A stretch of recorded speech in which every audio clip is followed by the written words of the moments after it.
नमस्कार बच्चों, मैं Vijay Lakshmi Dubey EVGC government coed senior secondary school Trinagar Narang colony से बोल रही हूँ।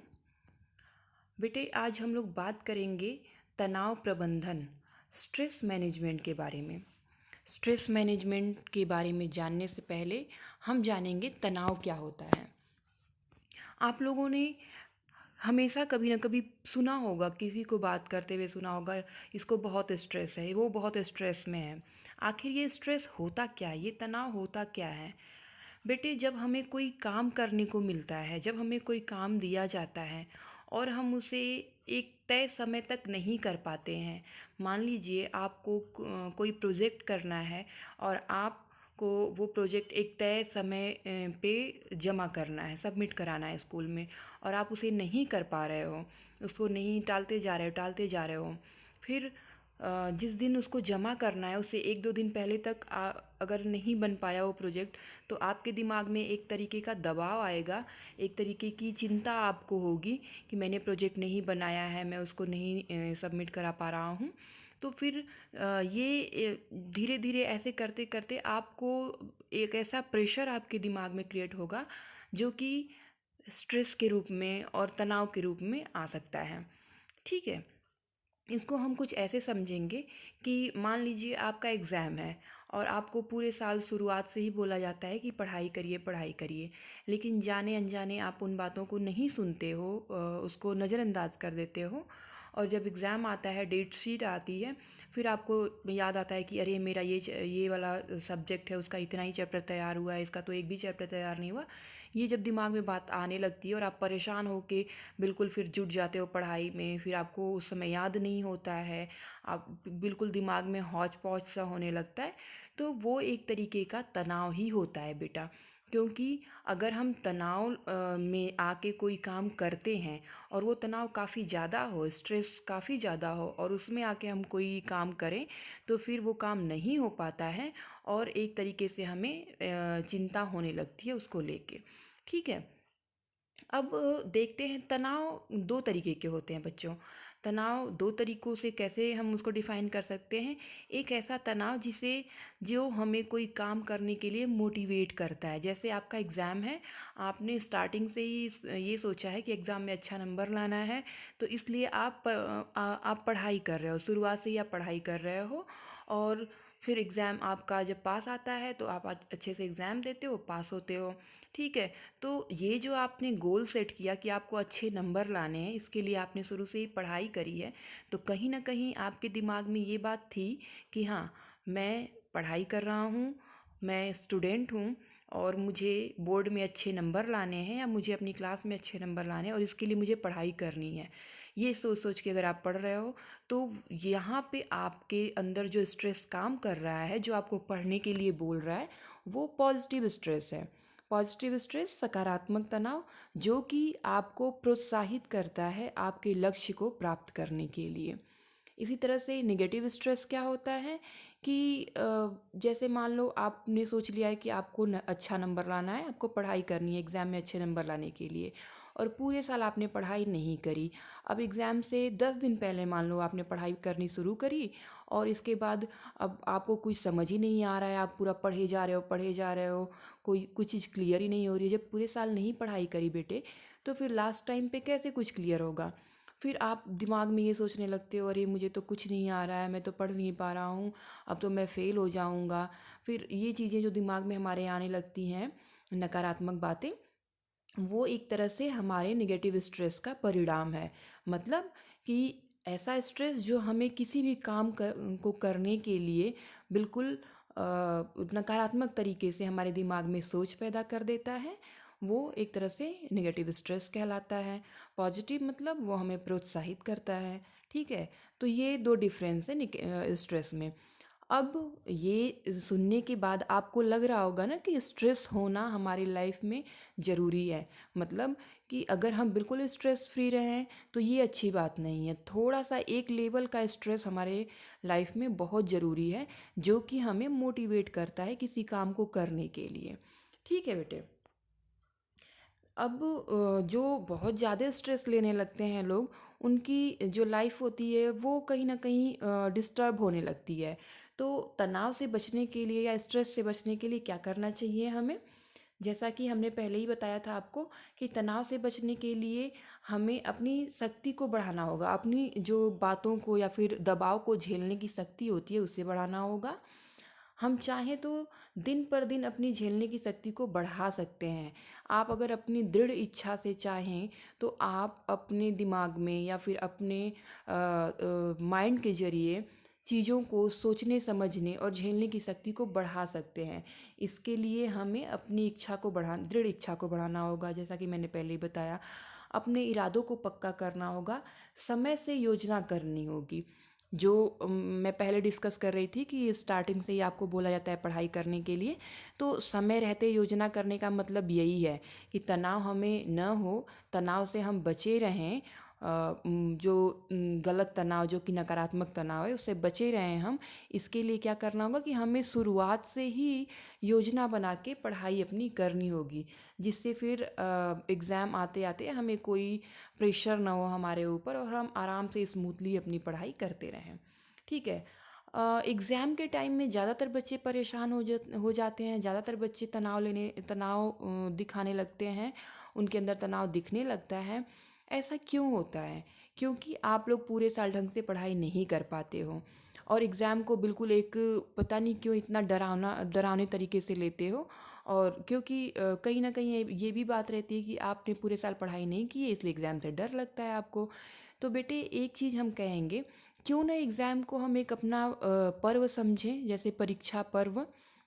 ये समझ के अगर हम करें तैयारी, तो कहीं ना कहीं हमें ये फिर हमारे अंदर ये मोटिवेशन आएगा कि हाँ, ये एक तरह का पर्व है, त्योहार है और इसे तो मनाना ही है, मतलब एग्ज़ाम तो देना ही है। तो इसकी तैयारी पहले से ही, जैसे किसी त्योहार की तैयारी हम पहले से करते हैं, अभी दिवाली गई है तो दिवाली की तैयारी आप पहले से ही करते हुए आए हो, तो उसी तरीके से एग्ज़ाम की तैयारी भी हम पहले से करें। और पहले का मतलब, जब हम एडमिशन लेते हैं अपनी क्लास में, तब से ही, जब से टीचर पढ़ाना शुरू करते हैं हमारा सिलेबस, तब से ही हम जुट जाएं पढ़ने में। तो फिर जिस दिन एग्ज़ाम होता है या फिर जब एग्ज़ाम आते हैं, तो फिर हम उसको इंजॉय करते हैं, अच्छे से पेपर देंगे। इसलिए आप हमेशा प्रोत्साहित रहें। जब भी आप एडमिशन लेते हैं पढ़ाई के लिए, या फिर जब भी आप अपनी कक्षा में पहली बार एडमिशन लेते हैं, जैसे मान लो 10th और 12th में आपका एडमिशन हुआ था, तब से ही आप अगर अपने सब्जेक्ट को, अपने सिलेबस को देखते और पढ़ते हुए आए, तो आज इस टाइम में आपको बिल्कुल बहुत अच्छा सा, बहुत मोटिवेशन मिलता और आप पढ़ाई अच्छे से करते, उसे एंजॉय करते, परेशान नहीं होते बेटे। परीक्षा से पहले की तैयारी क्या होती है? पढ़ाई की योजना बनाना। पढ़ाई की योजना मतलब क्या होता है कि हमें अपने सभी विषयों के सिलेबस के बारे में जानना होगा। सभी विषयों से जो भाग हटा दिए गए हैं सिलेबस के, आप सबको पता है बेटा कि इस बार आपके सिलेबस से कुछ चीज़ें कट गई हैं, तो उसको भी जानना होगा कि कौन कौन सी चीज़ें हैं, कौन कौन सी नहीं हैं। जो चीज़ आपको आसान लगती है उसको भी पढ़ते रहना है, और जो ज़्यादा मुश्किल लगता है, जो सब्जेक्ट या जो टॉपिक, उसको भी पढ़ते रहना है। बस इसमें फ़र्क इतनी सी होनी चाहिए कि जो चीज़ें आसान लगती हैं उसको थोड़ा कम समय दीजिए, जो बहुत मुश्किल लगती है उसको ज़्यादा समय दीजिए। बहुत सारे बच्चे होते हैं बेटा जो कि जो चीज़ें उन्हें आसान लगती हैं, जो टॉपिक आसान लगते हैं, उनको वो बिल्कुल पढ़ते ही नहीं हैं, उसको छोड़ देते हैं कि एग्ज़ाम टाइम में देखेंगे, या फिर कभी देखेंगे उसको, जब एग्ज़ाम जिस दिन होगा उस टाइम उसको पढ़ लेंगे। लेकिन ये बहुत ही गलत बात है बेटे, ये चीज़ें नहीं करनी चाहिए आपको। जो आपको विषय आसान लगते हैं उनको कम टाइम दीजिए, लेकिन दीजिए ज़रूर, रोज़ की रोज़ उसको टच में रखिए। और जो टफ़ लगते हैं सब्जेक्ट, उसको आप आराम से पढ़ते रहिए, टाइम दे दे के, अच्छे से, ज़्यादा टाइम दे के। ठीक है। टाइम टेबल बनाना, बहुत बच्चों को मैंने कई बार बोला है आप लोगों को कि आप लोग टाइम टेबल बना के अपनी पढ़ाई करोगे तो बहुत अच्छे से पढ़ाई कर लोगे। कुछ बच्चों ने बनाया भी है टाइम टेबल, कुछ ने नहीं बनाया है। तो देखो, अब यहाँ पे भी बात आ गई ना कि अगर आपको एग्ज़ाम की तैयारी करनी है तो आप टाइम टेबल बनाओ, हर सब्जेक्ट को टाइम दो, और उसमें साथ ही साथ अपने आप को भी टाइम दोगे आप। ये नहीं कि बस पढ़ाई में ही हम रह जाएं और पूरा जो हमने टाइम टेबल बनाया उसमें बस पढ़ाई पढ़ाई पढ़ाई रखें। नहीं, मैंने पहले भी बच्चों को बताया है कि पढ़ाई के बीच में कुछ गैप दे के अपने दिमाग को, अपने आप को आराम दें, फिर इसके बाद पढ़ाई करें, इसके बाद फिर गैप दें, फिर पढ़ाई करें। इस तरीके से आपका शेड्यूल होना चाहिए। तनाव को कैसे दूर करें, आगे इसमें हम बताएंगे। पढ़ाई, इसमें सभी विषयों को आवश्यकता अनुसार समय दें। जैसा कि मैंने पहले ही बताया है, पढ़ाई का समय अपनी सुविधा अनुसार रखा जा सकता है। जब भी आपको टाइम मिलता है आप अपनी पढ़ाई का समय रख सकते हैं। जैसे आप टाइम टेबल बना रहे हैं तो आपको पता होगा कि आप किस टाइम फ्री रहते हैं, किस टाइम आपकी ट्यूशन होती है, किस टाइम आपके घर में आपका काम होता है। तो उसी के हिसाब से आप टाइम टेबल बनाइए और उसी के हिसाब से उसे फॉलो करिए। सेहत, बेटा जब एग्ज़ाम की बात आती है तो उसमें सेहत एक बहुत ही इम्पॉर्टेंट चीज़ हो जाती है। क्योंकि जब एग्ज़ाम होते हैं तो हम कई तरह की बातें हमारे दिमाग में सोचने लगते हैं और उसकी वजह से कहीं ना कहीं बीमार पड़ने लगते हैं। तो आपको अपनी सेहत का काफ़ी ध्यान देना है। अब सर्दियाँ भी होने लगी हैं तो फिर आपको और भी ज़्यादा इसमें ध्यान देना पड़ेगा कि सर्दी से बचें, बीमार ना हो। एक बार की बीमारी आपका पूरा साल ख़राब कर देगी बेटे, इतना ध्यान देना। इसलिए अपने आप को बहुत बचा के रखें। अच्छी नींद लेना, नींद और एग्ज़ाम का कनेक्शन बहुत ही मजबूत है। और मैंने पहले भी बताया था कि बहुत सारे ऐसे बच्चे होते हैं जो कि एग्ज़ाम से एक दिन पहले इतना पढ़ते हैं, सारी रात जग के पढ़ते हैं और सुबह एग्ज़ाम हॉल में जाके अपना सब कुछ भूल आते हैं। तो बेटा जितना ज़रूरी आपकी पढ़ाई है ना, उतना ही ज़रूरी आपकी नींद भी है। और नींद और जो मेमोरी है हमारी, उसका एक बहुत बड़ा कनेक्शन होता है बेटे। जितनी अच्छी नींद हमें होगी हमारी याददाश्त उतनी ही सही रहेगी। मतलब कि जो हमारा एक आदर्श टाइम होता है सोने का, 6 से 8 घंटे का, अगर उससे कम नींद रही तब भी हमारी याददाश्त कमज़ोर होती है और अगर उससे ज़्यादा हम सोते हैं तब भी हमारी याददाश्त कमज़ोर होती है। इसलिए ये जो एक टाइम है निर्धारित किया गया है कि 6 से 8 घंटे सोना चाहिए बच्चों को, तो आप इन्हीं टाइम में सोएं, इससे ज़्यादा और इससे कम नहीं सोएं। अपनी समस्याओं के बारे में बातचीत करें। बेटा ये भी एक इम्पॉर्टेंट बात हो जाती है कि अगर आपको किसी तरह की कोई भी समस्या है, चाहे एग्ज़ाम में, चाहे एग्ज़ाम से पहले या पढ़ाई के दौरान, अपनी लाइफ में कभी भी कोई भी अगर आपको परेशानी है तो उस परेशानी को का हल आपको तभी मिलेगा जब आप उसे किसी से शेयर करोगे। मतलब अपने मन की बात, अपनी समस्या को अपने माता पिता, अपने टीचर या अपने फ्रेंड को बताना सीखो। कोई भी बात अपने मन में दबा के परेशान होना नहीं चाहिए आपको, क्योंकि ये सबसे बड़ी चीज़ होती है हमें टेंशन देने वाली।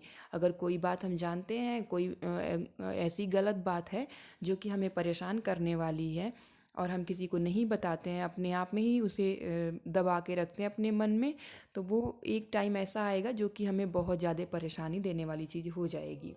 ठीक है बेटे। समय प्रबंधन के बारे में जानना, जैसा कि पहले ही मैंने बताया, टाइम मैनेजमेंट आपको करना चाहिए पढ़ाई के लिए। टाइम टेबल बनाओ, अपने घर के कामों, अपने खेलने के टाइम को, अपने पढ़ने के टाइम को, अपने कोचिंग के टाइम को, सबको एक रूटीन में आप बांट दो कि कितने से कितने बजे आपको क्या करना है, कितना टाइम आपको ये सब्जेक्ट पढ़ने हैं। हर सब्जेक्ट को बराबर टाइम दो। हाँ, अगर आपको लगता है कि कोई सब्जेक्ट बहुत ही आसान है, आप बहुत अच्छे से याद कर लेते हो उसको, तो उसको बाकी से थोड़ा सा कम टाइम दो, लेकिन उसको भी हमेशा टच में रखना। कभी भी ऐसा मत करना बेटे कि जो आसान सब्जेक्ट हैं उनको बिल्कुल एग्ज़ाम के टाइम में ही देखना है। ऐसी गलती कभी मत करना आप। प्रभावशाली पढ़ाई करने के लिए ध्यान देने योग्य बातें, प्रत्येक दिन पढ़ाई पढ़ाई का कार्य निर्धारित कीजिए। मतलब जैसा कि मैंने पहले ही बताया है, पढ़ाई करो और रोज़ करो। जितना आपको करना है, जितना आप पढ़ पाते हो पढ़ो, लेकिन रोज़ पढ़ो। ये नहीं कि आज पढ़ लिया फिर 4 दिन बाद पढ़ेंगे, फिर 4 दिन बाद पढ़ लिया तो आज तो भाई काफ़ी हो गया पढ़ाई, अब तो दो 4 दिन बाद फिर से पढ़ेंगे। ऐसी चीज़ें मत अपनी आदत में लाओ। पाठ को हमेशा आवाज़ के साथ पढ़ें। ये आपके ऊपर डिपेंड करता है बेटा। ये बातें, कुछ बच्चों में ये आदत होती है कि वो बोल बोल के पढ़ते हैं तो उन्हें याद होता है, कुछ ऐसे बच्चे होते हैं जो कि मन में पढ़ते हैं तो उन्हें याद होता है। तो ये बिल्कुल आपके ऊपर डिपेंड करता है कि आप किस तरीके से पढ़ाई करके याद करते हो। पढ़ते समय हमेशा पेपर और पेन लेकर बैठें। ये चीज़ें मैंने आपको क्लास में भी बताई है। कि जब भी पढ़ाई करने बैठो आप अपने हाथ में नोट्स, अपने नोटबुक और पेन लेके बैठो। जो भी पढ़ो उसे लिखते जाओ। मतलब एक बार पढ़ लिया और उसके बाद अब उसे खुद से याद करके लिखो। ऐसे पढ़ा हुआ बहुत लंबे टाइम तक याद रहता है बेटा। सभी विषयों की पढ़ाई के लिए एनसीईआरटी बुक्स, क्वेश्चन बैंक और सपोर्ट मटेरियल का सहारा लें। ये आपके टीचर्स भी आपको बताते हैं, मैं भी बता रही हूँ कि आप एनसीईआरटी की बुक्स पढ़ रहे हैं उसी से पढ़ें, क्वेश्चन बैंक्स पढ़ें, सपोर्ट मटेरियल आपको मिलते हैं उससे पढ़ाई करें। कभी भी अपने विषय संबंधी समस्याओं के बारे में बातचीत करने से ना हिचकिचाएं। आपको पहले भी बताया था मैंने कि जब भी आपको कोई भी परेशानी है, चाहे आपके सब्जेक्ट से रिलेटेड हो, चाहे कोई ऐसी बात जो आपको परेशान कर रही है, तो उसके बारे में ज़रूर डिस्कस करें। और आपका सब्जेक्ट है तो उसको तो अपने क्लास टीचर, अपने सब्जेक्ट टीचर से ज़रूर डिस्कस करें।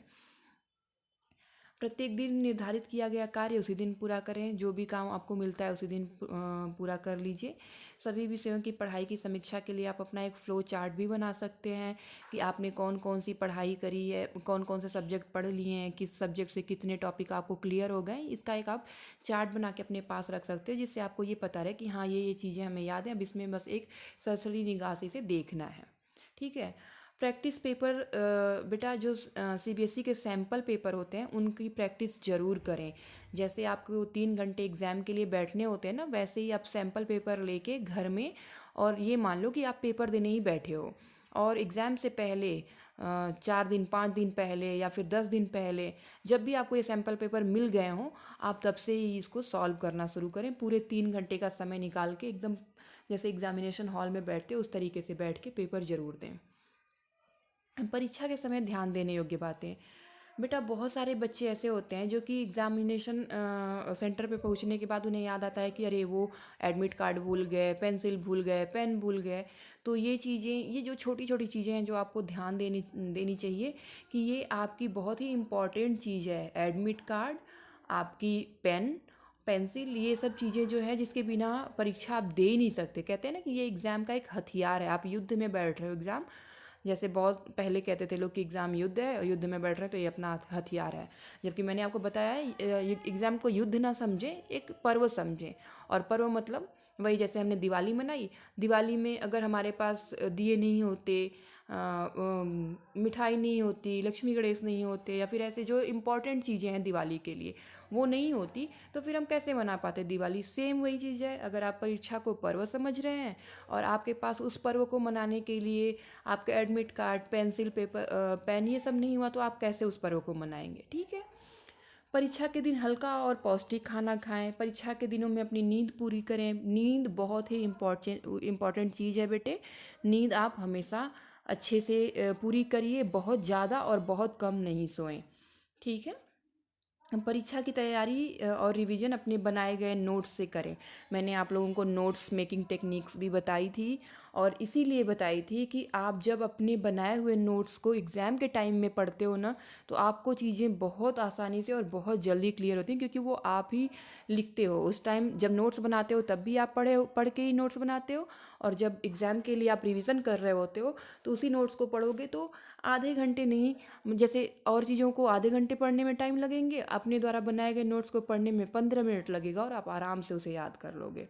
परीक्षा केंद्र पर समय से पहुँचें और अपने आप को शांत रखें, बिल्कुल बेचैन ना हो, दोस्तों से बातचीत करके परेशान ना हो। अगर किसी ने कह दिया कि मैंने ये क्वेश्चन याद किया, तूने नहीं याद किया, तो आप परेशान हो जाते हैं। इसलिए सबसे आसान तरीका है कि परीक्षा सेंटर पे जाने के बाद दोस्तों से तो दूर ही रहें।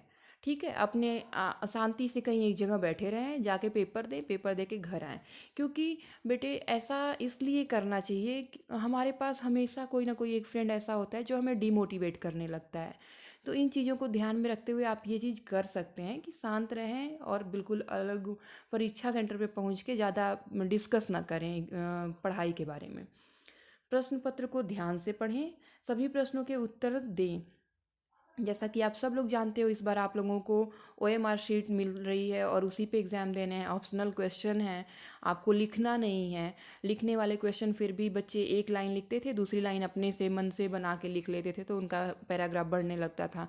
लेकिन बेटे इस बार बहुत ही ध्यान से आपको पढ़ाई करनी पड़ेगी, क्योंकि जो ऑप्शनल क्वेश्चन आते हैं वो पता नहीं कहाँ बीच बीच में से उठा के पूछेंगे कि हमें, जब तक हम पूरा डिटेल में उसको नहीं पढ़े रहेंगे उस चैप्टर को, उस क्वेश्चन को, तब तक हमें उसका आंसर नहीं आएगा। समय से पेपर पूरा करें और बाकी बचे समय में अपने पेपर को ध्यान से चेक कर लें। पेपर की समीक्षा अपने घर पर अगले दिन घर पर करें और अपने अगले पेपर की तैयारी करें। परीक्षा के बाद ध्यान देने योग्य क्या बातें हैं बेटा? परीक्षा के बाद परेशान होने की ज़रूरत नहीं है। बहुत सारे बच्चे ऐसे होते हैं, जैसा कि पिछले बताया गया पिछली बार स्लाइड में, कि घर पे जाके समीक्षा करें। बहुत सारे ऐसे बच्चे होते हैं जो पेपर की समीक्षा, जैसे पिछला पेपर आपका हुआ, आप उसको घर पे आके उसको रिवाइज करने लग रहे हो, अरे ये क्वेश्चन छूट गया, अरे ये क्वेश्चन इसका आंसर ये नहीं, ये था, ये करके परेशान हो जाते हैं। अगर आपको लग रहा है कि आपके अंदर ये भावना है कि आप पेपर देने के बाद जब क्वेश्चन पेपर चेक करते हो और आंसर गलत मिलने पे आप परेशान हो जाते हो, तो मैं कहूँगी कि आप वो फिर रिवीजन करें ही नहीं, मतलब वो समीक्षा ना करें पेपर की, अगले पेपर की तैयारी में जुट जाएं। ठीक है।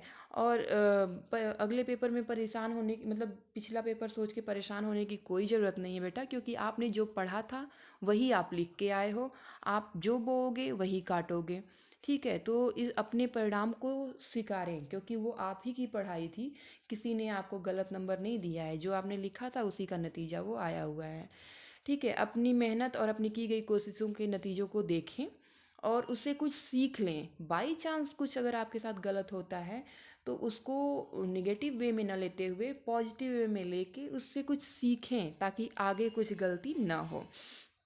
आए हुए नतीजों के अनुसार अपने भविष्य में करने वाले कोर्स और पढ़ाई के बारे में विचार करें। अपने परामर्शदाता से बात करें। जैसा कि आप लोगों को 12th वाले बच्चों, आपका कैरियर असेसमेंट लगभग पूरा हो रखा है, तो आपकी करियर काउंसलिंग भी की जानी है। तो इस तरीके से जो जो भी नंबर आपके आएंगे, जैसे भी नंबर आएंगे, आप मेरे से मिलके बात कर सकते हो और अपनी काउंसलिंग करा सकते हो। बाकी जो असेसमेंट आपने दिया है उसके बेस पे तो आपकी काउंसलिंग होगी ही होगी। ठीक है बेटे, अपने आप को हमेशा प्रोत्साहित रखें, मेहनत करें और अपनी कलाओं को विकसित करने पर ध्यान दें। हमेशा मोटिवेट रखो बेटा अपने आप को। आपके जो भी नंबर आए हैं उस पर ध्यान न देते हुए, जिसमें आपकी रुचि है, जो भी आपके अंदर कला है, उसको निखारो, उस पर ध्यान दो। हो सकता है आप अपनी उसी फील्ड में आगे बढ़ सकते हो। ठीक है बेटे, इस तरीके से इतने कुछ टॉपिक थे। अब हम बताएंगे तनाव से बचने के उपाय। हमें हमेशा सकारात्मक सोच रखनी चाहिए और समय पर पढ़ाई करते रहना चाहिए। जैसा कि आप लोगों को बार बार बताया जाता है कि स्टार्टिंग से ही एडमिशन लेते ही आप पढ़ाई में जुट जाओ। समय समय पर अपने माता पिता, अध्यापकगण और सहपाठियों से पढ़ाई के बारे में, अपनी समस्याओं के बारे में बात करते रहें। आपको कोई भी प्रॉब्लम हो, आपकी पढ़ाई से रिलेटेड हो या फिर आपकी पर्सनल लाइफ से रिलेटेड हो, आप इसके बारे में डिस्कस ज़रूर करें बेटा। घबराहट और तनाव होने पर लंबी सांसें लें। जैसा कि आप सब लोग जानते हो, जब भी हमें घबराहट होती है, जब भी इंसान को घबराहट होती है, तो ऐसा लगता है कि सीने पे कुछ भारी भारी सा हो रखा है। तो इसलिए आप लंबी लंबी और गहरी सांसें लें, जिससे ये घबराहट और तनाव थोड़ा सा कम हो। व्यायाम, योगा और मेडिटेशन करें। नकारात्मक विचार वाले लोगों से बातचीत न करें, ये बहुत ही इम्पॉर्टेंट हो जाता है।